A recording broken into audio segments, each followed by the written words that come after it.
Coming up next on Passion Struck. One of the common myths that I see in American religion is really fundamentally about, and this is where I think of it not as civil religion, like worshiping the founding of America itself, but what stories do we have about Americans?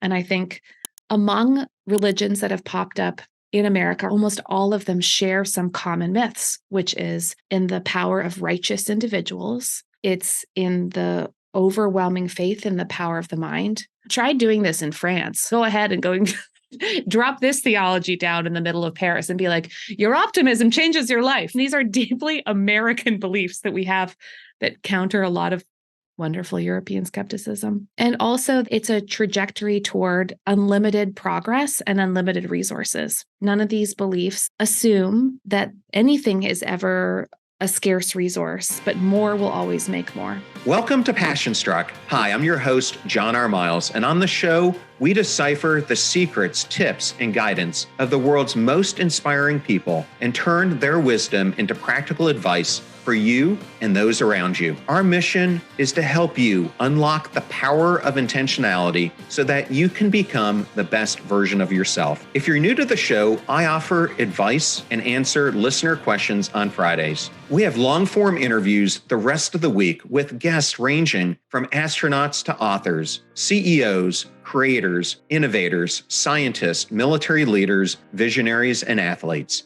Now, let's go out there and become Passion Struck.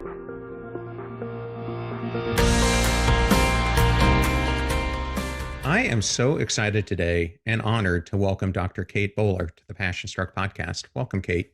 Oh my gosh, thanks for having me. Well, it's my honor, and I have been a follower of your own work and your podcast for a while now, and I can't believe some of the guests that you've had on your program, Katie Kirk and Jenna Bush and many others that I someday hope I can get on mine as well. So congratulations.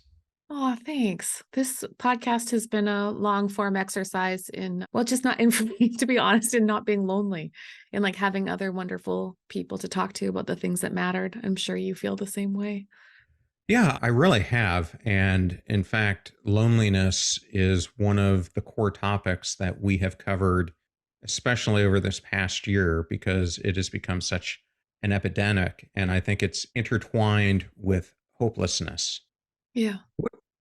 Based on what you have studied at Duke and your own podcasts and guests you've had on, what do you think are some of the major reasons why, not just in the US, but really billions of people around the world are feeling lonely right now?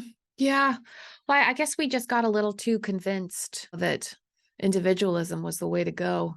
It really is more convenient, of course, to bootstrap your way into a story about how life is all about your own choices. And then I think we find that we struggle with seeking out, just taking all those small steps, not just to cultivate our own improvement, but to cultivate the community that we need to actually sustain our long, sometimes horrible, sometimes wonderful lives. But yeah, I think part of it is we're seeing a lot of confusion about the value of community, and people often were involved in communities who disappointed them, and they're not sure what to do then if they can't entirely replace what they've lost. Yeah, I think that is definitely part of it. And I think another key aspect of it is that so many people right now feel like they don't matter. Or as you're saying, they are trying to be so individualistic, but they're being individualistic against a standard that is what society is comparing them to, I think, rather than being authentically who they were put on this planet to become. Do you think any of that is true? I'm sure it is. It is a really strange time to be a person because we've had about, I mean, from a historical perspective, the story that we had about who we are all supposed to be, at least in the United States and Canada, really emerged with boomer adolescent spirituality, which was, hey, let's break out of the conformity of our parents' young adulthood. Let's be our own person, Beach Boys, etc. And I think what happened is we've now had 50 years of a very, we would call like an expressive individualism. Like, I am my preferences. I am my hobbies. I am my, and then the truth is inside of us. Whoever we need to be, we're supposed to locate it inside of us and bring it to fruition. And a part of that is true and lovely and beautiful. But the rest of it is not just who we are by ourselves, but who we are in relationship. And we don't have a lot of thick language anymore for service and belonging and those webs of love that in the end are what make our lives. I want to just keep saying sustainable, but like, everyone is like, oh no, people will find meaning in their Peloton group. It's like, well, Peloton's not going to bring you a casserole when your life sucks. Yeah, well, you and I both had the privilege of interviewing Arthur Brooks, and I loved your episode you did with him. I just released one myself recently. But one of the things I know that he likes to talk about is that to create a happy life, it's a combination of a number of things, and he puts faith, family, and relationships at the top. And I also had Bob Waldinger on, who leads the Harvard Study of Adult Aging, and I'm sure you know who Bob is, who also concluded that in addition to the things that we should be doing, drink less alcohol, eat a healthy diet, exercise, that it was relationships that were so key. And Mhm. yet, as you're saying, we, especially today, are moving farther and farther away from these important relationships that have really sustained humanity and have brought people so much happiness in their lives. So, Yeah. as you're saying, it really is an interesting time. I think it's so stressful too because we get it with that New Year's feeling is we wake up and we see Instagram and then we worry that someone else is out there having their green smoothie at this moment and taking the 5 to 7 minutes for a meditative experience. And oh my gosh, all the lists of the things that would optimize us are somehow getting away from us. But in the meantime, most of us are trying to figure out what carries the weight of our lives. Kids, older people in our lives, careers, just all the kinds of belonging that crowd our schedules and our hearts with all kinds of obligations. And it can be confusing to feel like doing the right thing is actually making you a loser in a culture of a certain form of winners. And as someone who's been a loser for a long time in that definition, I really relate to that feeling of never being able to catch up with this kind of cultural vision. Yeah, you're so right. I remember a homily that I listened to, and this has been well over a decade ago. It was at a Methodist church I used to go to when I lived in Mooresville, North Carolina.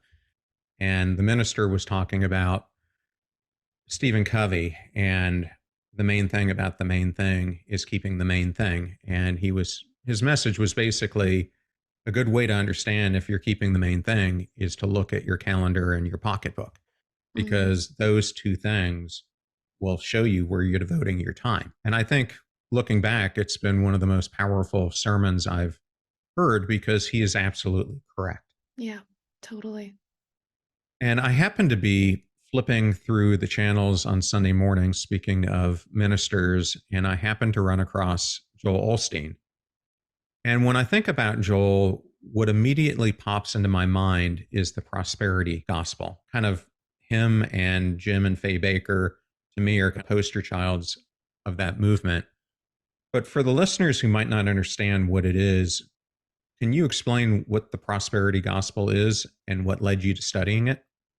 Sure. Well, the prosperity gospel is the belief that God will reward you with health and wealth and happiness if you have the right kind of faith. And that if is a big one. Because faith in this version isn't just hope or trust or any of the more Sunday school versions that we might be familiar with.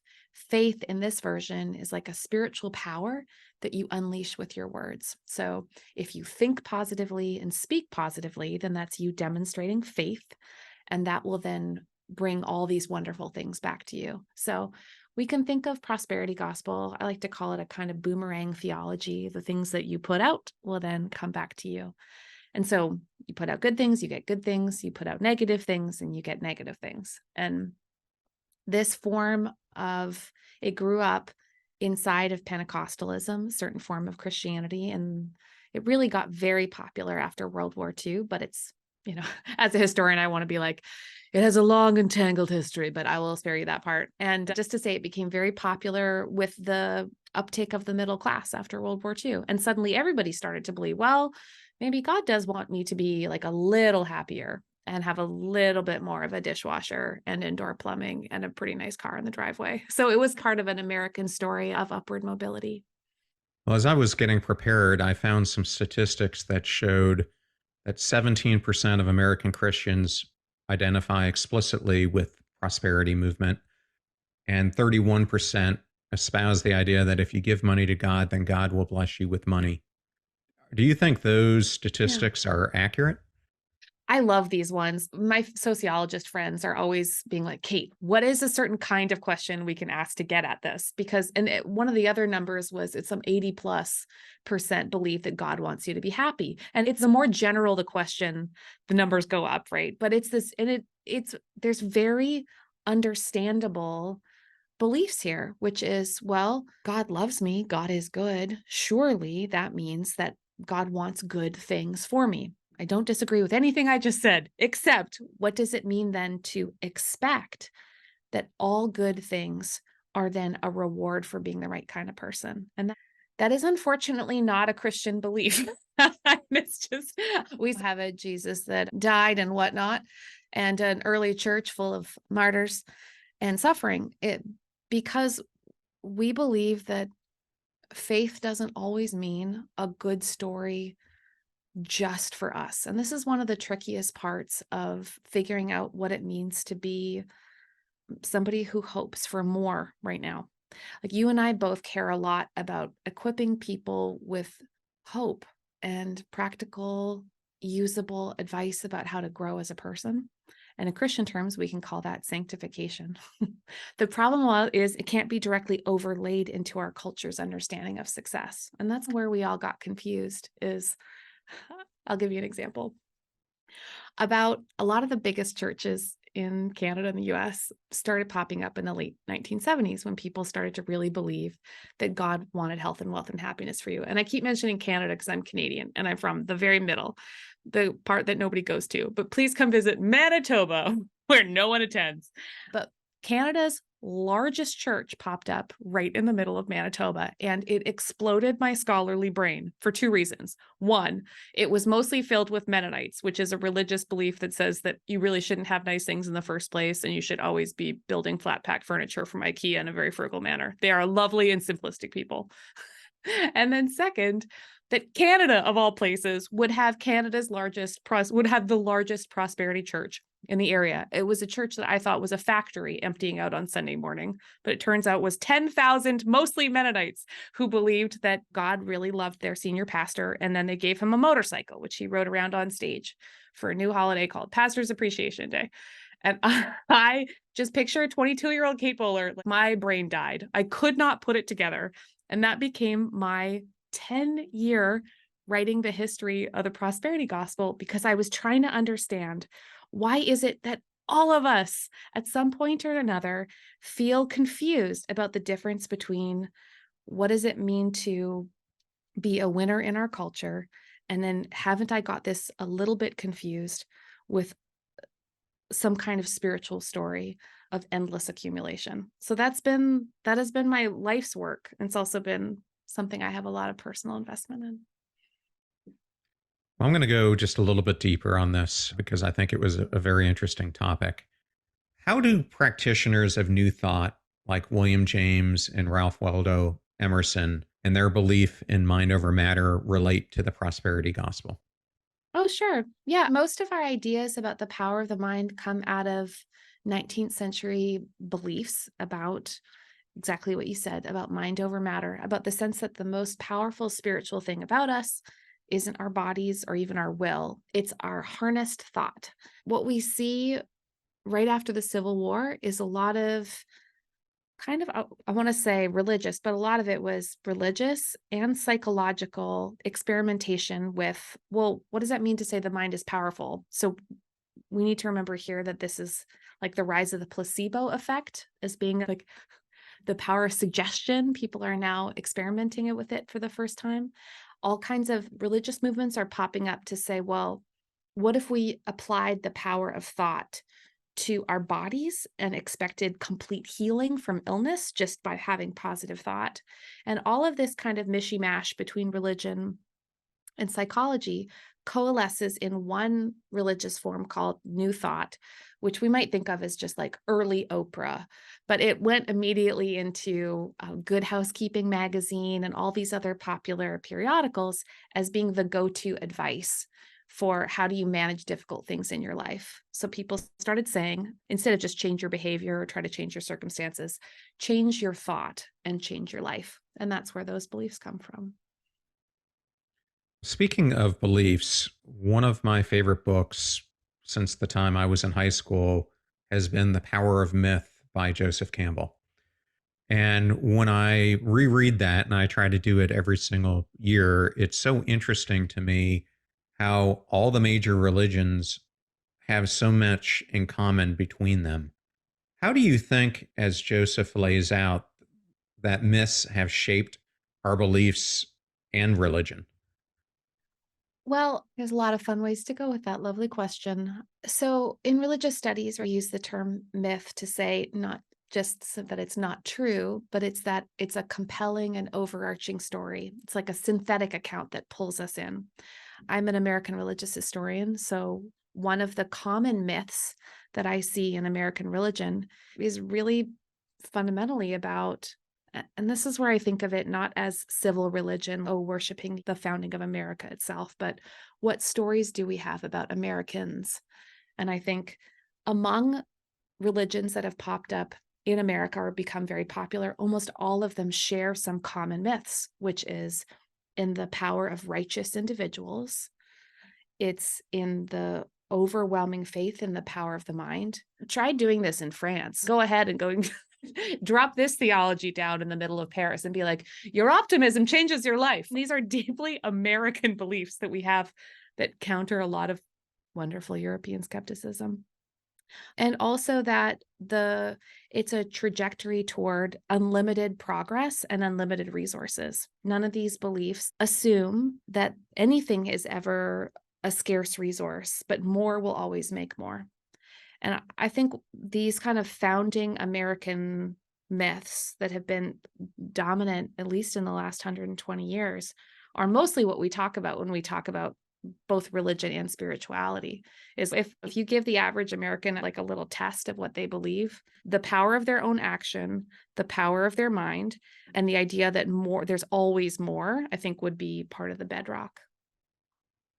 Yeah, to me, it was always interesting because he wrote that book in the 80s. And even then, he was saying that one of the things that hadn't occurred in millennia was the forming of a new religion. And he was trying to tie the fact that new religions were born because times were changing and people could no longer relate to what was being taught to them because too many years had passed to make the concepts relatable. And I think about that time from the 80s till today, and really nothing has changed to fill that void. It is an interesting premise. I do think we make new religions all the time, though. Otherwise, I probably wouldn't have a job as an American religious historian if we weren't constantly seeing new ones pop up. Yeah, what are some of the newer ones that you've seen? Well, I can make a guess too, but I imagine that we're going to see a lot of new religious forms pop up around AI as people construct theologies around a self that they imagine to have self-consciousness. So yeah, I think AI is going to be a very fruitful time for new religions. We almost always have like prophetic figures that kind of come up and new forms. The last big American religions were Scientology and, well, Church of Latter-day Saints. Really, those are the most successful, probably American religions. Well, Christian's New Thought. I could go on, but yeah. Well, I live in Tampa Bay, so Scientology is right down the road for me. yeah. Well, one other aspect of this I wanted to explore with you is in a recent episode, I think it was 332, I interviewed Rebecca Rosen. If you're not familiar with her, she's a spiritual medium and has been one for decades. But she came out with this book this year called What's Your Heaven? And she believes from her decades of work with the spirit world that we are all here in something that she calls Earth School. And we are put back into Earth School to complete tasks that we need to grow into a higher version of ourself to somehow over time really receive a permanent place on the other side. From your studies about religion, etc., have you found any correlation to any of that? Those are not Christian beliefs, but they're very interesting. They're the idea that we are overwhelmingly spirit is so every like description of the human condition is always trying to figure out which part of us is body, which part of it is spirit, which part of us is mind, etc. So the idea that we're overwhelmingly spirit beings that then have these sort of physical cases like bodies like husks that we take on is what we would probably describe like a form of Gnosticism, just a priority, overwhelming priority of spirit. The prosperity gospel has some versions of that because it believes that we are overwhelmingly thought and then it makes everything else incidental. That was actually one of the big controversies that in the late 19th century when the prosperity gospel beliefs were developing, that new thought in separating from Christian science was trying to decide is how much of what is true about us is a body and how much of what is true about us is overwhelmingly spirit. And so Christian science decided it was overwhelmingly spirit. New thought was like, I think we're going to put a little bit more. And for the most part, American religions have gone that way. Americans are materialists and they don't tolerate religions that are overwhelmingly hyper spiritualist for too long. And since this podcast is really about the power of intentionality, how do you think our intentions play into this whole topic that we've been talking about? How do our intentions relate to the priority of body over spirit? Is that what you're asking? Yes. Well, I guess like it's a little hard to answer because Christian theology has this is why we fuss about the Trinity for so long, is we're always trying to decide the exact right way to describe the relationship between body and spirit. And we don't believe that bodies are accidental properties. They're not just like bonus features of what's really just our. So all of it is trying to figure out the right language for how do we change? What does it mean to be a person, this combo platter of spirit and matter? And how do we grow?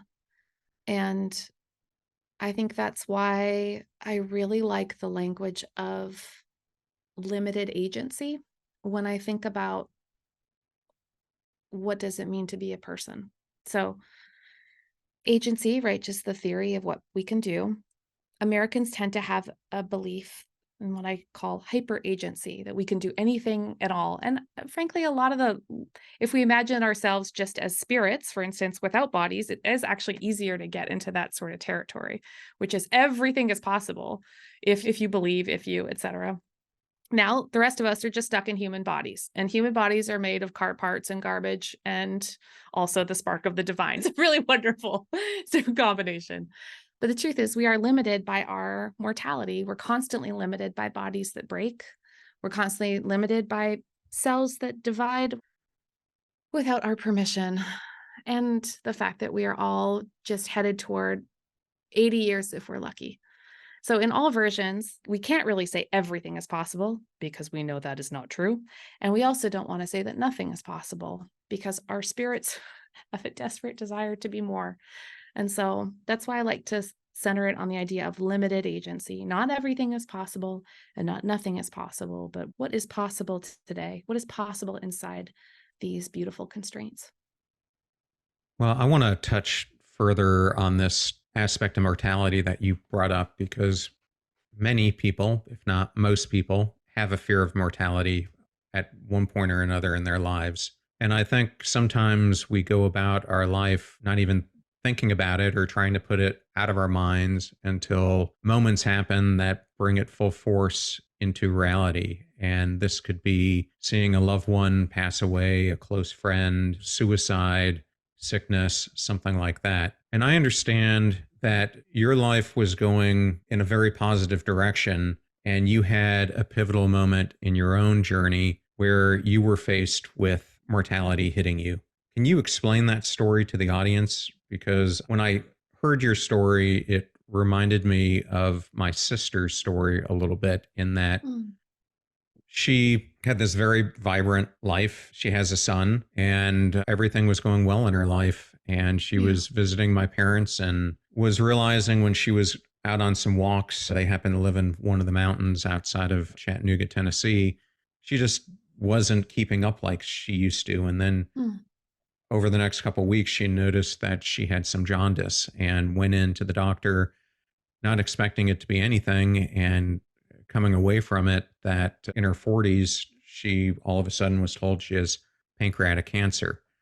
And I remember sitting with her as this transpired. And it's like one moment your life is on this incredible path, you're not thinking of mortality at all. And then the next second, all of a sudden, you're faced with a complete new view of what your life is going to be like going forward.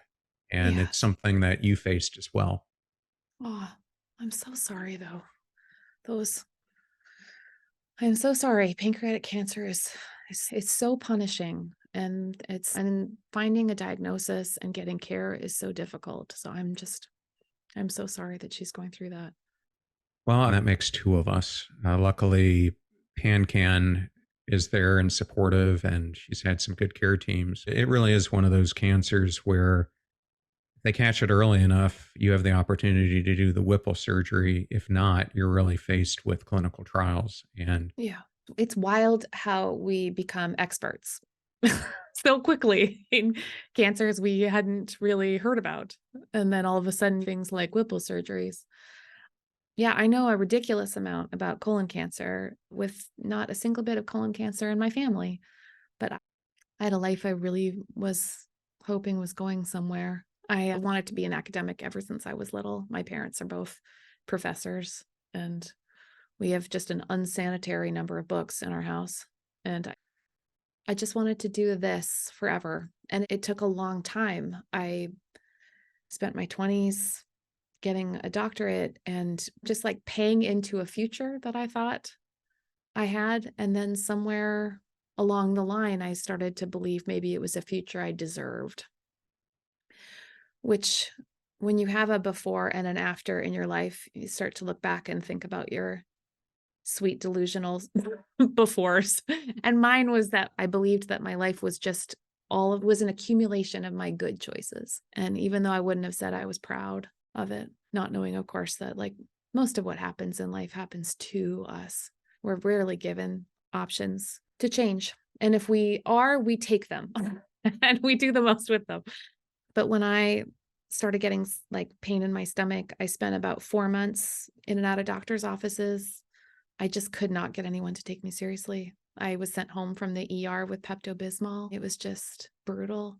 So by the time I found out that it was a stage 4 cancer diagnosis, I was in emotionally really rough shape because I felt so like worthless, really worthless. I just hadn't been believed for such a long time. And then all the beliefs that I did have was that I'm somebody who can shape my own destiny was like coming apart pretty quickly.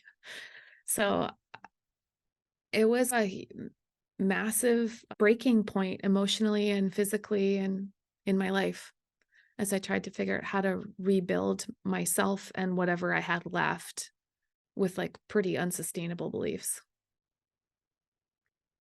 yes, I can't put myself in your shoes for what you went through, but I myself had experienced memory issues and cognitive decline for year after year. And I kept on going to the doctors, being told I'm completely healthy, nothing's wrong, Mm. similar to your months leading up to this. And I had a number of traumatic brain injuries, both playing high school and college sports, but then while I was in the military.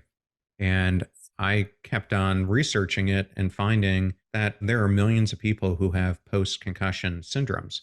And as time went on, I eventually went to the VA and was told by the head of the neurology department that was treating concussion syndromes that there is no way that I had anything that was post concussion that was causing me any issues.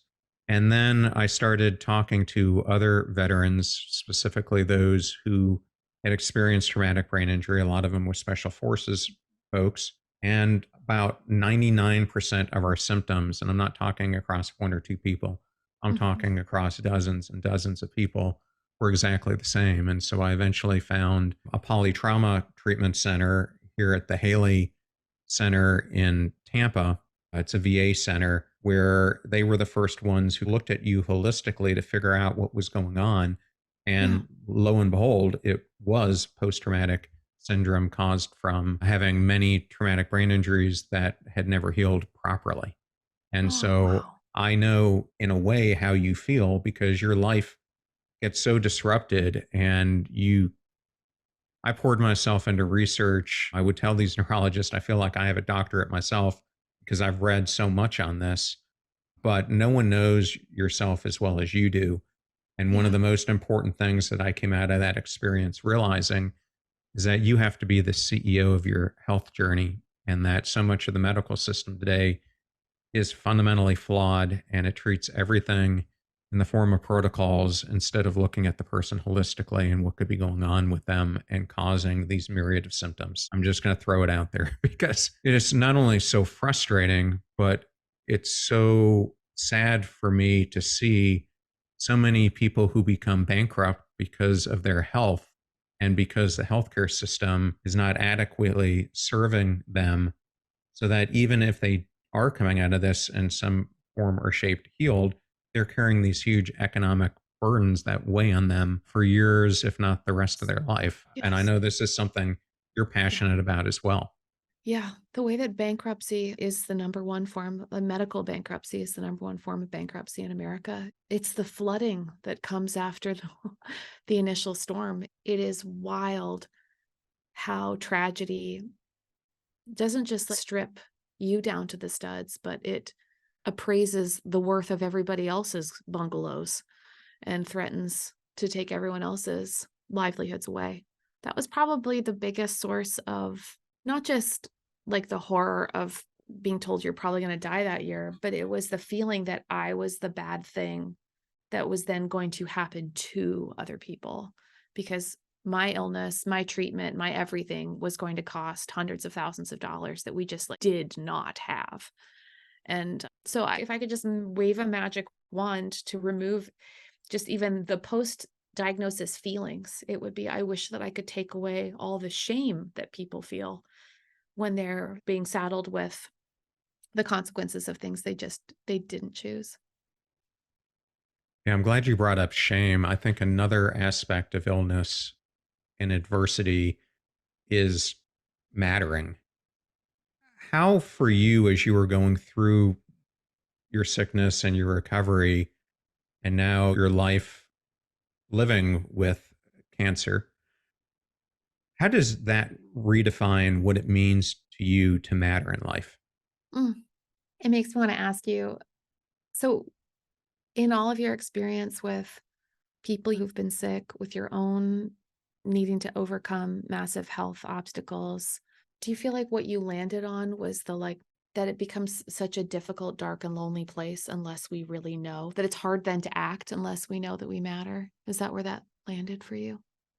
Well, I think that's a part of it. I think that when you go through something like this, and for me, I wanted to get my cognition back because I knew I had a greater purpose that I wanted to fulfill, and that I Yeah. couldn't be a podcaster, I couldn't be a writer, I couldn't get up on stage and talk if I kept on having moments where I would lose thought or couldn't remember things that were critical, especially if I were openly talking like I am now to Yeah. do. And so for me, my mattering started to get crushed because I Mm. was put into a situation where I wasn't able to do the things I needed to do because my mind was just not Yeah. processing the way that it used to. And Yeah. so for me, it's something because a lot of people don't have an experience. So you start going inward Yeah. in your pain and you don't Yeah. want to talk about it and you feel shameful because you don't want to talk Yeah. about it. And I remember being in my Fortune 50 jobs, and sometimes I would say something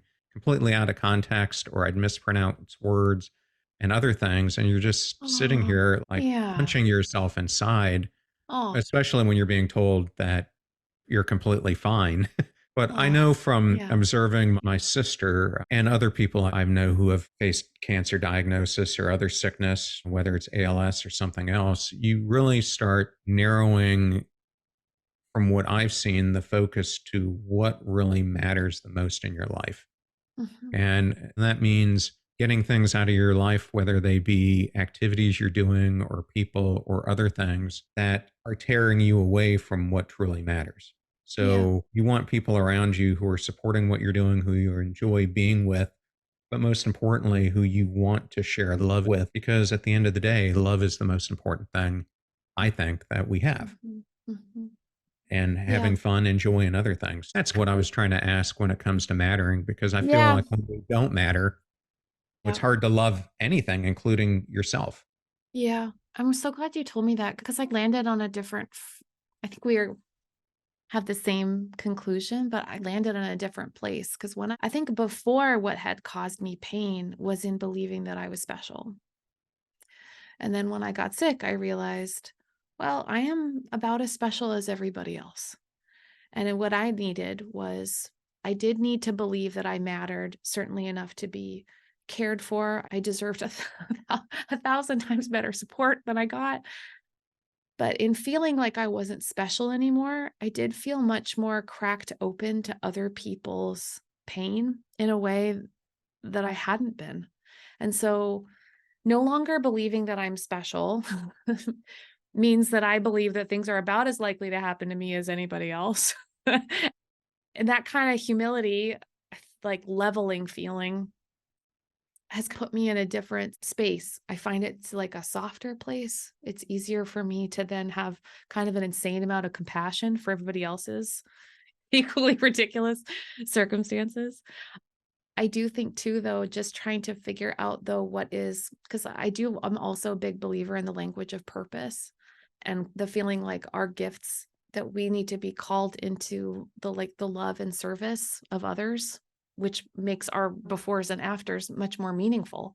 Like it's certainly in the aftermath, I have become insanely laser focused on the only things that I know are really, I hope, going to matter in the end. And all of that, I think we probably share a very similar language of passion and purpose. For the listener who can't see the video and what's behind you, your tagline has become "Everything happens for a reason." You have a best-selling book of the same name, your podcast, and to me, the book, in many ways, you were just talking about purpose. It, to me, was a memoir about how to find purpose even in the midst of pain and uncertainty. And I wanted to ask, how do you balance now the desire to make a difference in the world with this acceptance that you have of human limitations? Yeah. Well, because the subtitle of the book is Everything Happens for a Reason and Other Lies I've Loved, because I don't believe that everything happens for a reason.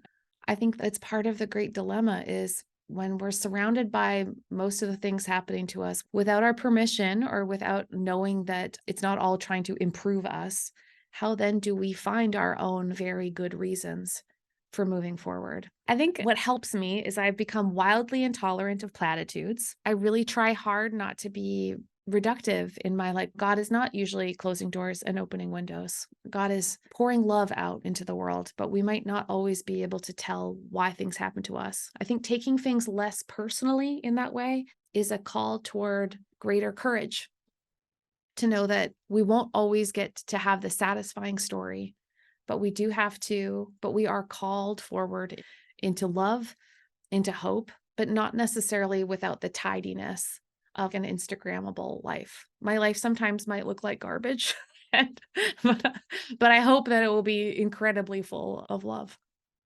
Well, I think that's beautiful. And I think a lot of people today are trying to navigate this tension between Yeah. ambition and contentment while staying true to their core values. What would your advice be to listeners on how they can do that Mm. if they're struggling with it? Yeah, because especially for women, we're often told not to be ambitious. So often, ambition is wonderful because it can pull us out of self pity that doesn't help us, despair, which threatens to drown us. Ambition really helped me in the months and years after my diagnosis when it reminded me, oh, hey, you used to be good at something before. What was that? Maybe you should do some of that.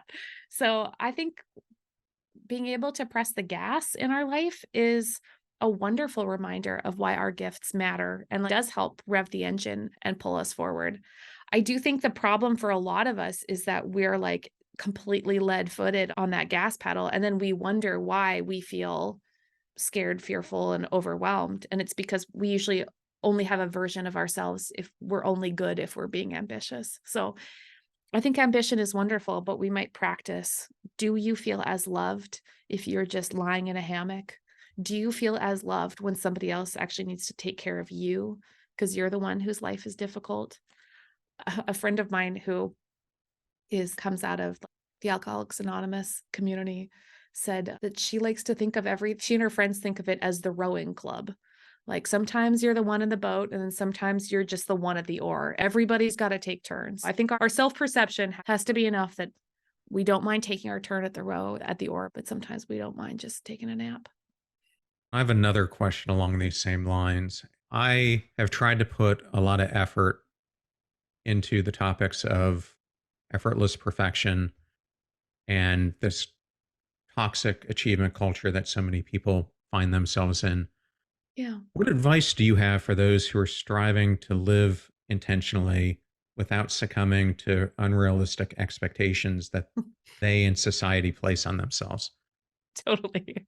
I wrote a whole book called Good Enough, which was trying to deal with my own exhausting perfectionism. I think this is part of the secularization of the prosperity gospel, where we all have become televangelists of good, better, best. So I think realizing that just what you're describing, that we are now officially at peak perfectionism in our culture, and that no one is going to hand you the permission slip to take it down 20 notches. But if we do, I think we'll find what we need is a greater tolerance for that, for not judging ourselves for never getting to that checklist feeling. I think it's deep in some of us. You cannot get me away from an airport kiosk with an ironic book called The Happy Inbox. I'm going to create a time management strategy where there's none warranted. Trying to constantly undo that in ourselves, I think, is a life project. Kate, the last thing I wanted to ask you is I especially love to have guests on who have podcasts because we understand just how much work it takes to put one of these on.